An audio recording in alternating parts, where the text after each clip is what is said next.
All right, you guys, welcome to the show. I'm Scott Horton, and this is my show, Scott Horton Show. Check out the archives at scotthorton.org. More than 4,000 interviews now going back to 2003 for you there at scotthorton.org. And check out all the latest stuff at libertarianinstitute.org/Scott Horton Show.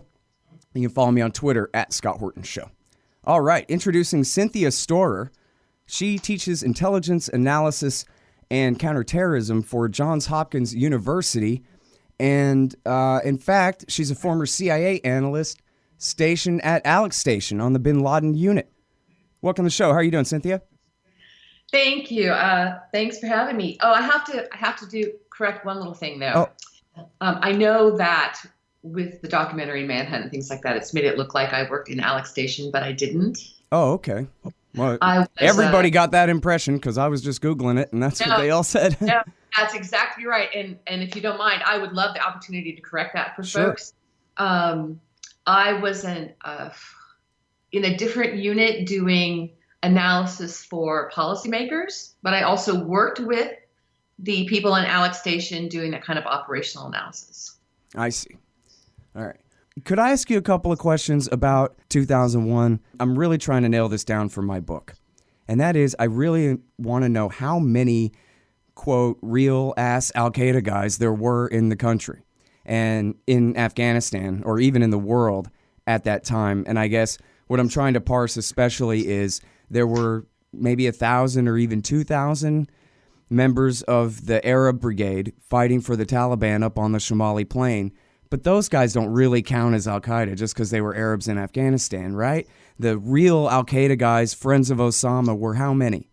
Can you tell me? That's a good question. The estimate at the time was around 400 actual, or I should say what we had documented at the time was around 400 actual, central card-carrying members, kind of guys. But we always figured that was probably low because we never could establish a baseline. Mm-hmm. So I read Grenier's book, 88 Days to Kandahar. He was the station chief in Islamabad, I think, in Peshawar maybe. Anyway, and he says that in order to actually be allowed to swear by it to Osama bin Laden, you had to be one of the very, very chosen few, and that there were a lot of fellow travelers around, but that it sounds like a very exclusive club. They weren't going for members. They were going for basically a very core kind of special forces group and leadership level, and that's all. Yeah, no, I think that's absolutely right. Their vision was to be so of course Al-Qaeda means the base, and it's actually, there's a longer name later, but it's the base from which to build a worldwide Islamic army. So they were the elite vanguard, to put this in, communist terms. Actually, they use those terms too. Right. Okay, that sounds right to me. Okay, good. Thank you. All right, now, so, there's a lot of skipping around we're going to do, I think, here probably today, Cynthia. Okay. But let's talk about this guy, Gorka. And I'm sorry, I didn't write down his first name, and all of a sudden it escapes me. Sebastian. Sebastian Gorka. Okay, I don't know how I could have forgotten that. Okay, so he is now in the White House working as the kind of right-hand man for Steve Bannon. And this has caused, and as a counterterrorism advisor, and this has caused a lot of controversy in Washington, D.C., because all you terrorism experts know each other, and none of you know this guy, and apparently none of you agree with him. I have to say, when I started reading the Washington Post article that no counterterrorism experts in D.C. know or like this guy, I thought, well, okay, I'm willing to give him a shot then, because I don't really like any of the counterterrorism people in D.C. or the job that they've advised our government to do over these this last decade and a half or so. So maybe this guy's all right, but then, I think my hopes were sort of dashed. But can you tell me what it is that's the discrepancy here that has everybody so hopping mad? Yeah, he has a very a view of terrorism, a view of Islam that is not very nuanced. And I know a lot of people say nuance just gets in the way of doing things. But in this case, he's making some fundamental errors that I've seen people make over the last 20 years. And, it never ends well. So, for example, he is claiming that he knows what Muslims believe. Now, I would be offended if somebody told me what I believe as a Christian, right? Sure. Yeah. Yeah. Yeah, so he's doing that. He's saying, well, according to the Quran, Muslims believe X, but that's not necessarily the case. Religions evolve. People's interpretation of their religion evolves, and what he's describing as what Muslims believe according to the Quran, he and Frank Gaffney and some other people around them is actually an interpretation. And he says this, it's an interpretation that goes back to the early days of Islam, but it's a particularly militant and extremist interpretation. And it pops up again throughout history, but it's always fought back by the mainstream. So what he's done essentially is he has taken on the terrorist narrative. The terrorists say this is what Muslims believe, and Seb Gorka and Frank Gaffney and all those people say, yeah, that is what they believe, which is ridiculous. Right.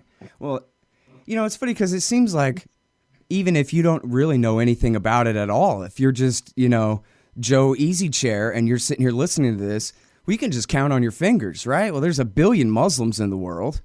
Yeah. So they're apparently not all at war with us.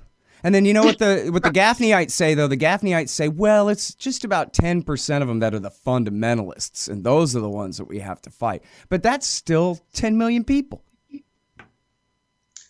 Well, right. And so you don't even have to fight all fundamentalists. So then even if you just narrow that down to the Salafi jihadists, which is the proper term that they gave themselves, other people gave them and they took it on. Anyway, even if you just narrow it to the fundamentalists, and by the way, just so everybody knows, fundamentalism originally means scriptural literalism. Okay, it's a Protestant American term from the 1920s, and it definitely applies to the people on the Islamic side now who are being terrorists. But not all fundamentalists believe in using violence. Just because they have the same idea about what God wants, it doesn't mean they have the same idea about how to get there.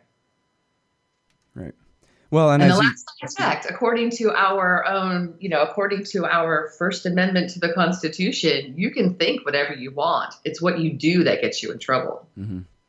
Well, I mean, it sounds like what you're saying here is that it's pretty clear, right? If you have an agenda, you can cherry pick whatever you want out of any holy book and make it sound as crazy as you want, but if Gorka and Gaffney aren't checking with any Muslims to ask them if this is what they actually believe, I know they have a couple of ex-Muslim fellow travelers well paid to tell them they're right all the time, but they could just take a cab and say, hey, cabbie, do you believe this? And see what he says. And I bet it's no, or else why is he driving a cab instead of trying to kill you, Gaffney?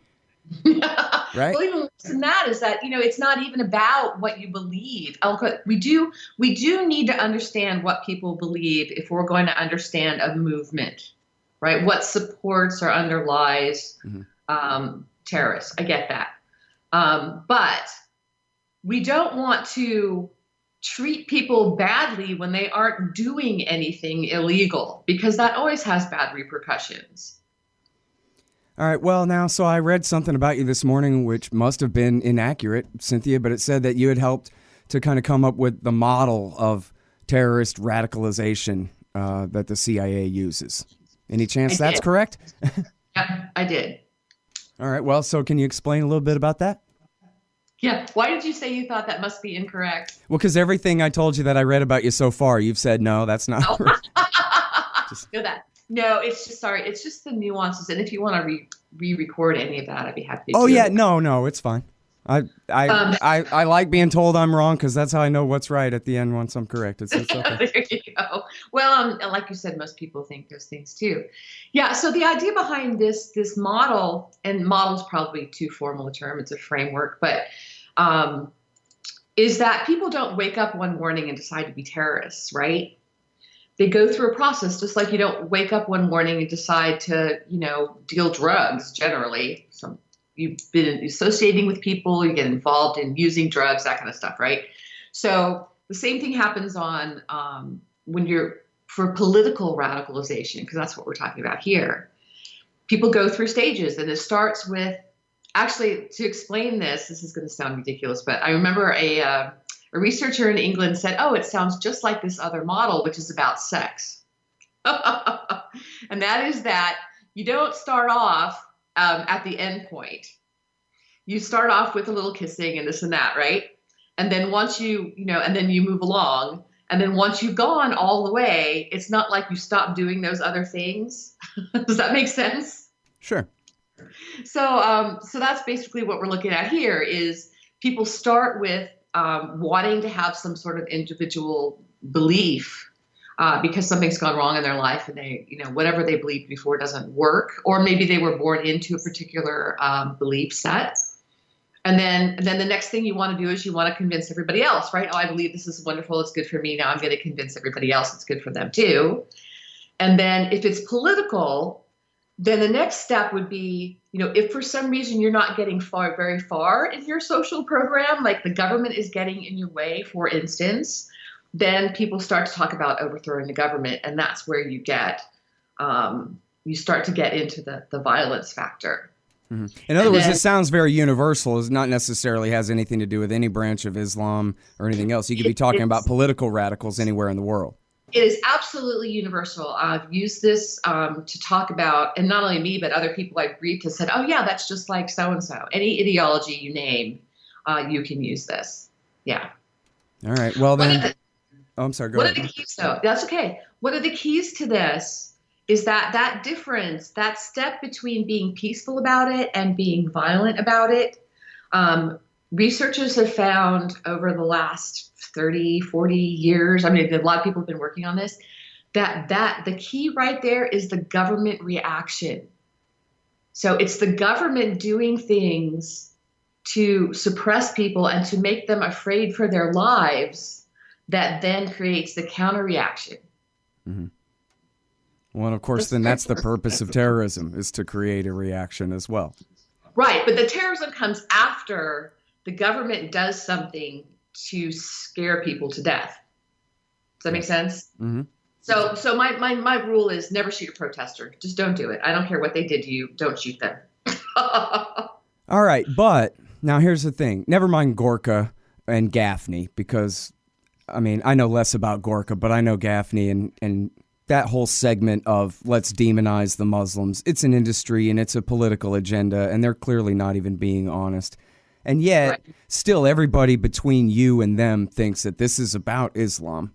And so why aren't you starting off your framework here with, well, once somebody believes in whatever kind of Islam it is, then... Oh, I see. Well, actually, the framework starts with... So I depict this as a pyramid, a step pyramid, because you have to, it's a hard slog to the top as opposed to the other way around. And for the Salafi jihadi, which is the particular ideology we're talking about with regard to the Sunni Muslim terrorists, okay? Not the Shia, that's Hezbollah, it's different. But for the Sunnis, yes, you have to be a Muslim, but some people come into Islam sort of becoming Salafi and becoming Salafi jihadi pretty early. And other people have been Muslims, their families are Muslims, they've been Muslims their whole life, and then something happens in their life where they switch over to a fundamentalist interpretation and then sort of move down the path. Mm-hmm. So it's not something that everyone is susceptible to. Well, it seems like, what about when you have like 9/11 hijackers hanging out at the strip club and you have... Well, I've seen interviews even with Islamic State fighters who are like, yeah, I'm not particularly religious. I just want to get them Safavids out of here, Right. Well, and then there's the other thing that happens is, so when I'm talking about this model of radicalization, we're talking about people who become terrorists over a period of time, and they, attack school buses and I don't know, things like that. I'm not saying this very well. Civilian targets. Yeah. When you're talking about an insurgency or, a war where you've got a lot of fighters, yeah, of course, most of them are not going to be dedicated that way. That's not what happens, right? You have your hardcore in the center. Then you have all of your people who are convinced that this is the right thing to do, but maybe for a variety of reasons, some of which are personal, some of which are because their friends went, peer pressure. There's all kinds of other reasons people do stuff. Mm-hmm. Well, I was actually really surprised. I thought I knew all of these, but John Schwartz, in a recent article for The Intercept, had found this great quote from a senior official in the George W. Bush administration who had told Walter Russell Meade, who, has a very serious reputation, not the kind of guy to fabricate a quote like this or anything. And it was a Bush Jr. administration official said, if we never had occupied Saudi Arabia and we hadn't have done all those no-fly zone bombings in the Clinton years from there, Osama might be just sitting around in the Khyber Pass boring people with his tales of the old days and stuff. And in other words, saying that these mujahideen who worked for the United States during the days of Ronald Reagan, or at least worked on the very same project with us in Operation Cyclone and all that, that if we hadn't gone to the Middle East after the end of the Cold War, they might still just work for us, or at least be, former employees or whatever. We wouldn't necessarily had a problem with them at all, which is, I think the contrast between that and, oh my God, it's a war of civilizations between the white Christian West and all Arabs and Muslims in the world, which is the Gaffney line that they're pushing right now. And that they're convincing people to believe in large numbers, I think, because it's such a simple explanation. The contrast between those 2 points of view is just vast. I wonder where you come down on that. It is. Well, okay, so I do agree that this war of civilizations thing is not the best way to categorize what's happening. But this particular school of folks who say that, if we hadn't done all these things in the Clinton administration, then bin Laden would just be in a cave. That's political and it's ahistorical, actually. Al-Qaeda was formed in part with this idea that they were going to take over the world. That's part of the deal. And they went after, Egypt and Jordan and other countries before attacking us. But attacking us was really early. I mean, it was, 1993. Right. Yes, that was after the first Gulf War.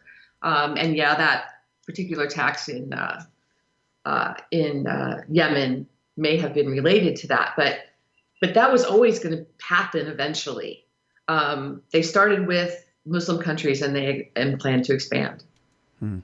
Plus, not to mention which, bin Laden claimed that the reason Saudi Arabia wasn't, they sent a bunch of letters to the Saudi government in the early 90s saying, you need to reform. And the Saudis were like, yeah, right, whatever. And Al-Qaeda, bin Laden and others, not just Al-Qaeda, blamed the U.S. for influencing the Saudis. Okay. So even if we hadn't put troops in the Gulf, we still would have been blamed. Well, the troops were a big part of the influence, but yeah, I see what you're saying. But if America hadn't had bases over there, it seems like, 400 guys trying to wage a regional revolution, much less take on the superpower. I mean, in other words, it made sense when Zawahiri argued we got to attack the Americans first because, as they put it, we already were at war against them through the governments we supported and through our occupation and support for Israel's occupation and all that. But if we hadn't have been doing any of those things, then the far enemy argument wouldn't have made any sense. And it would have just been 400 guys versus King Fahd. And then they would have lost, and then that would have been the end of that, right? So again, this is interesting. There's been some debate about where that idea came from. And if you read Peter Bergen's works and the people he interviewed, and also looking at early Al-Qaeda documents, it appears to me, and I'm pretty strongly actually, that the influence to go after the United States first was not Zawahiri. I mean, you have to remember he wasn't even a member of the organization. Yeah. Well, actually, Abdullah Azzam had told Eric Margolyes back in 1986, when we're done with the Soviets, you're next. But it was, again, because your guys are in our country. Your combat forces, you have bases in the Persian Gulf. You have this, more covert then, but still already military presence in Saudi Arabia. That's what he was talking about. Well, that's true. But yeah. I mean, certainly having troops in Saudi Arabia definitely, I shouldn't say definitely, but does appear to have sped up the agenda, if you will. So it made attacks on the United States come a lot faster than they might have anyway. And you're right. Maybe if the U.S. wasn't there, the attacks would have just been against other countries. But then we would have stepped in, and then it would have been against us anyway. I mean, it's, you start playing out these scenarios, and it's hard to know what would have happened. Certainly, having troops in Saudi Arabia did provide an impetus to attack the United States, no doubt about that. But also Somalia and Bosnia and other places where we were attacked.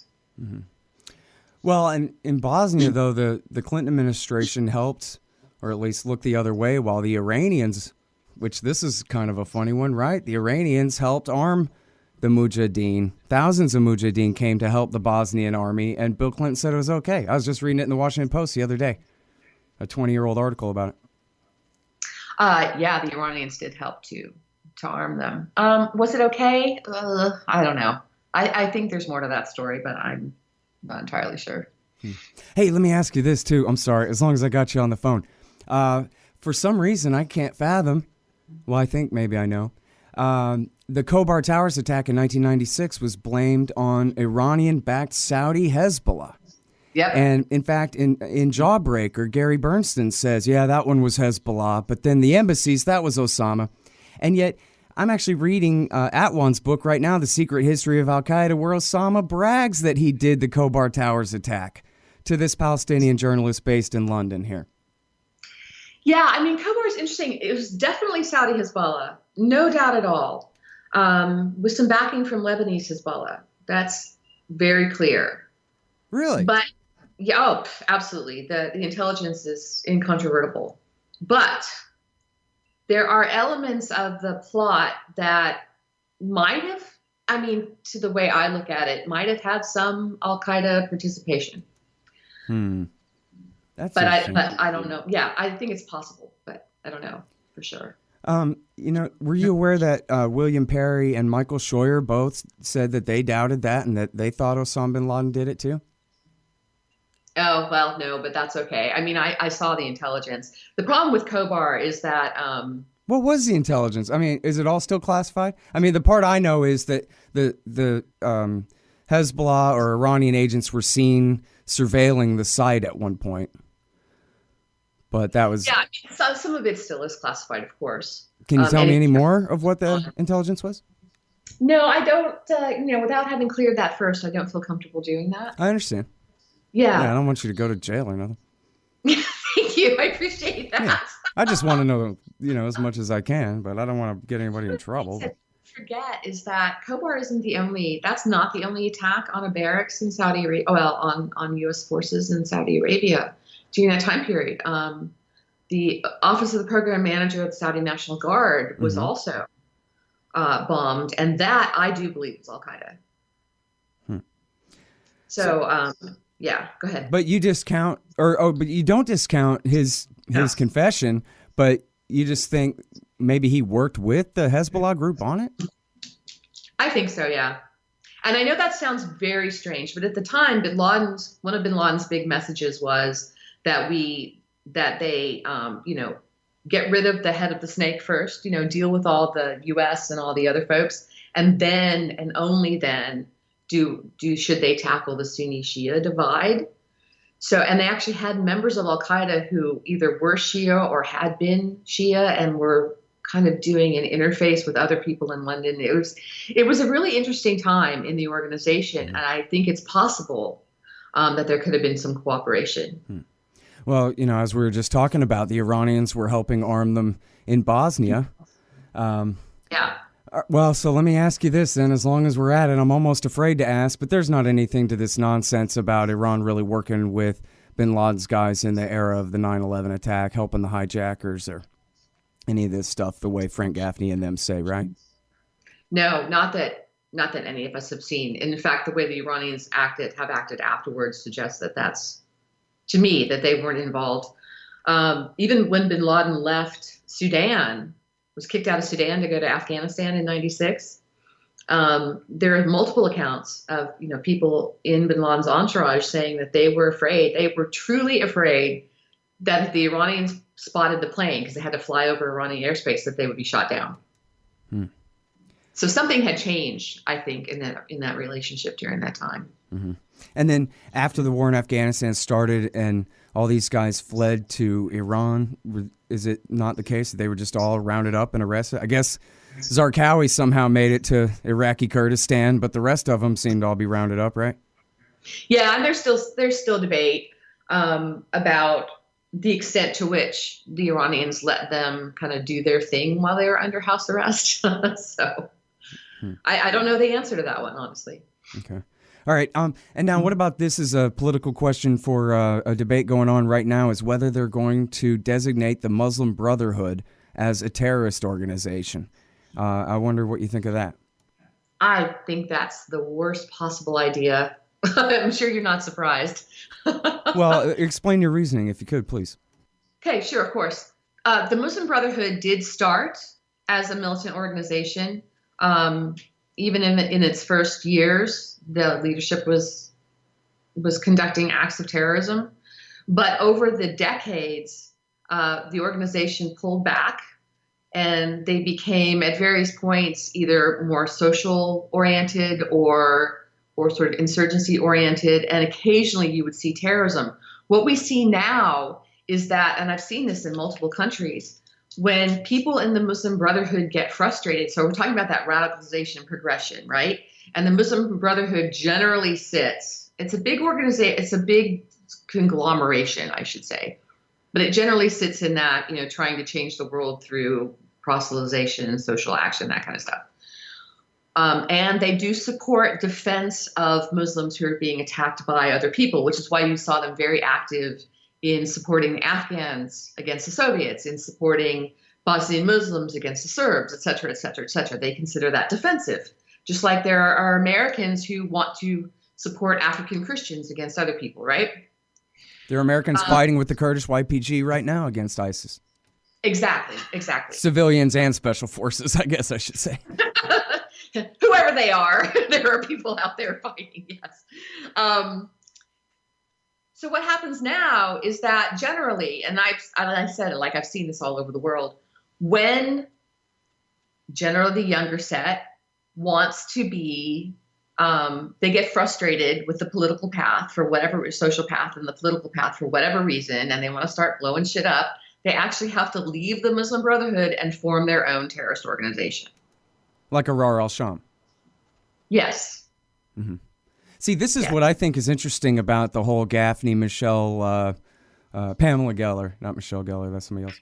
The Pamela Geller and all these kooks, Robert Spencer and all them, that actually they hate all Muslims so much and anything with the word Islam attached to it that actually it's prevented them from being warmongers on Libya and Syria. Now, they were against what I think was a peaceful and democratic revolution in Egypt because it had the word Muslim on it once the Muslim Brotherhood got elected there. But also they sounded like libertarians and anti-war leftists saying, wait, why are we fighting a war for the Libyan veterans of Al-Qaeda in Iraq? And why are we now doing the same thing again in Syria when these guys are bragging to us, in the media starting in 2011 and 12 that, yeah, we're veterans of Al-Qaeda in Iraq, but now we're here to free Syria from Assad. And why would we be involved in that? And so you have these horrible bigots who, instead of going along with the rest of the neocons and saying, yeah, get rid of Assad because he backs Hezbollah, they're saying, because the replacement, I think correctly, the replacement would be much worse. Yeah, I mean, obviously there's a big element of realpolitik going on in here, right? What's better, the enemy you know or the enemy you don't know that might be worse? The enemy I know, because the enemy I don't know that might be worse is worse because they're sworn loyal to Ayman al-Zawahiri. They've got, this guy Jolani has sworn bayat to Zawahiri, the butcher of New York City. So what else do I need to know? Well, and these guys have sworn bayat to... Actually, it's not all about Zawahiri. There's a divide in Al-Qaeda where the Islamic State split off. Mm-hmm.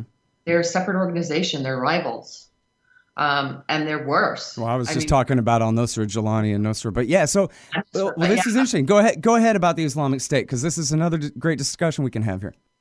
Yeah. So, there's this divide between al-Nusra and the Islamic State.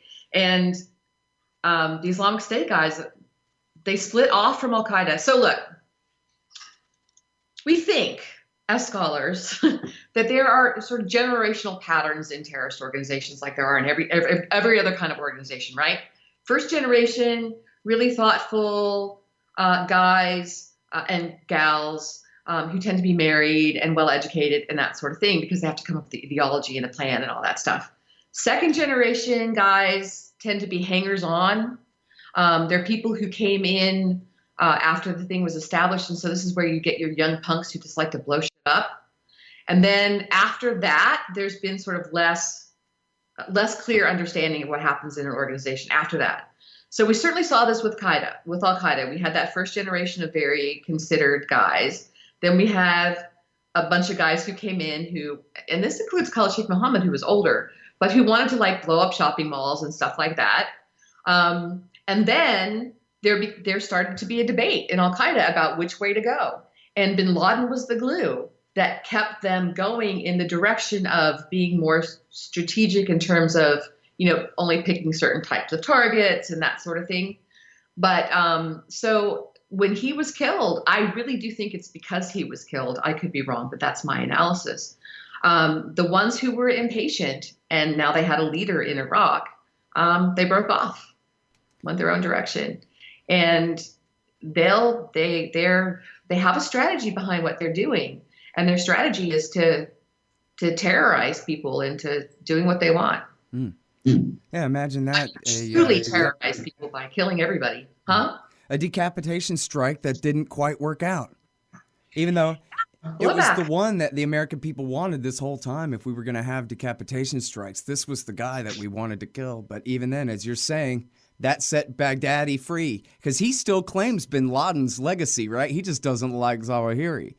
Right. So he says he's doing what bin Laden would have had him do. So, but Here's what I think is funny, though, is just like when America and Saudi helped or at least, come on, wink, nudge, and gave permission and allowed the military coup in Egypt to cancel the democratic election of the Muslim Brotherhood to parliament and the presidency there, in destroying the Islamic State in western Iraq and eastern Syria. In both cases, the USA is still bin Laden and Zawahiri now's indispensable ally, proving him right. That one, the Americans will never let you come to power elected, peacefully as part of democracy, like they say. And we see what happens if it ever happens. It actually happened. Miracle of miracles. They had elections in Egypt. The Muslim Brotherhood won. The military canceled it, which is obviously, even if it's not true, which I think it is, it sure looks like America is behind that anyway, so it makes him look good there. And then we're proving that, see, you have to completely bog down and bankrupt the far enemy. The American empire must be destroyed first. Otherwise, we can never create a caliphate or they're going to come and bomb it. So that was his argument all along, is they got to bog us down and bleed us to bankruptcy first. So in other words, Barack Obama and George Bush and now Donald Trump are still proving these guys right about us, that what they need to do is attack us here in our country and kill so many of us that we finally send a 1,000,000-man army to Iran or something completely stupid to destroy more of their enemies, and especially and including us. Well, and it's even worse than that because these guys are they're apocalyptic thinkers. They actually, if you read Dabiq, you read their magazines and stuff, they actually want the end of the world to come. And part of that mythology, it's in Christianity too, is, and hope I didn't offend anybody with the word mythology, you can call it prophecy, whatever it is that there'll be this cataclysmic battle in the Middle East, right? That's what people believe. And so that's, and actually the term Armageddon, I learned this on a little trip to Israel many, many, many years ago. It had nothing to do with politics. But, it's a valley, Armageddon. And it's where Syria and Israel and all these places come together. It's very small over there. It's very close. And so would the ISIS leadership be perfectly happy to have us attack Iran and have the nukes start flying and the end of the world comes? Well, theoretically, yes. Practically, I don't know. I mean, people change their minds about the practicality of things, but it's certainly within their mythology for that to happen. Mm. All right. And I think, so this is where I want to talk about Obama for a second. Okay. I think, and I'm reading between the lines because I did not serve in the Obama administration. I have no special insight. But from what he has said and from what I've seen them do, I suspect that the caution that the Obama administration showed about putting troops in and doing all these kinds of things was because they were trying to avoid World War III. It's very touchy over there. And they were actually trying to get the local powers to take care of things themselves. I mean, if you think back to, if we're going to use history, you think back to Europe and the end of the huge wars that went on in Europe for so long, it required all the various countries to come together and say, okay, we're not doing this anymore. Right? Mm-hmm. It's a huge shift. Well, I think I agree with that he was trying to tread lightly, but the American empire is a 8 million ton gorilla. It can't tread lightly. I mean, tread lightly means $1 billion a year to jihadist suicide bombers in the Timber Sycamore program. I mean, tread lightly means we're not going to carpet bomb Damascus, but we are going to support basically the arms procurement branch of Al-Qaeda in Syria for years. Yeah, whether we really wanted to support them or not, right? I really don't. I'm not accusing Obama of saying, hey, we're going to arm Al-Qaeda. But I am accusing him of knowing all along that they were the ones getting the guns. Even David Sanger wrote it in the New York Times in 2012. Hey, everybody, the jihadists are the ones getting all the guns. And that was in 2012. And then they kept doing it. And Obama said, look, the idea we could have an army of moderates that could take on all comers on all sides is just a fantasy. But he kept arming them anyway. And he knew that they kept defecting and they kept losing their guns and they kept selling their guns and even their prisoners to Islamic State and al-Nusra. So at that point, might as well be directly arming them. I mean, what's the joke? Where'd they get all those trucks they drove in to Iraq to conquer Mosul? I mean, the best evidence is that they got them from the State Department. They had a whole a giant article in Public Radio International about how the State Department is working with Toyota to bring all these trucks, and the Saudis to bring in all these trucks. Where'd they get them? So, and I'm not saying that the CIA gave them to Baghdadi. I'm saying Baghdadi got them from somewhere, and somewhere was somebody who got them from the State Department, basically. And in fact, for that matter, Hillary Clinton, the Secretary of State, said, well, geez, in fact, I have the clip here. She said, she was asked, you know what, I'm going to play the clip because it sounds too crazy, and then I'll be quiet and I'll let you comment if you want. But Hillary Clinton, this is from the very end of February 2012. And we now have emails from that period where her aides are saying, hey, look, Al-Qaeda's on our side in this one, boss. Well, here she is 2 or 3 days later after that email being asked on CBS News, why aren't we doing more to help the rebels overthrow Assad? We know Al-Qaeda, Zawahiri is supporting the opposition in Syria. Are we supporting Al-Qaeda in Syria? Hamas is now supporting the opposition. Are we supporting Hamas in Syria? So I think, Wyatt, despite the great pleas that we hear from those people who are being ruthlessly assaulted by Assad, if you're a military planner or if you're a Secretary of State and you're trying to figure out, do you have the elements of an opposition that is actually viable, we don't see that. What do you think of that? Yeah, I mean, that's the reason for all the endless negotiations among the factions, right? One of the questions all along is, can you bring al-Nusra in? Would an Al-Qaeda affiliate actually agree to participate in a government, right? I'm pretty skeptical of that, but it's certainly been on the discussion board the whole time, because you're right, when you fund an insurgency like this, the weapons are going to go everywhere. It's one of the oldest rules of warfare. Never bring anything to a conflict that you don't expect to have turned against you. Mm-hmm. Yeah, and John Kerry, of course, is recorded saying that we put massive amounts of arms in there. But, of course, the problem is then the other side, they dump in a massive amount of arms for their side, too. So it's all... Everybody has massive amounts of arms from everywhere. Yeah. All right. Well, listen, I've already taken up a lot of your time this morning. I really appreciate it very much, Cynthia. Sure. Thanks. All right, y'all. That is Cynthia Storer. She's a former CIA analyst, did 20 years there, and now she teaches at Johns Hopkins University. That's the Scott Horton Show. Check out the archives at scotthorton.org and at libertarianinstitute.org/Scott Horton Show. Follow me on Twitter at Scott Horton Show. Thanks, y'all.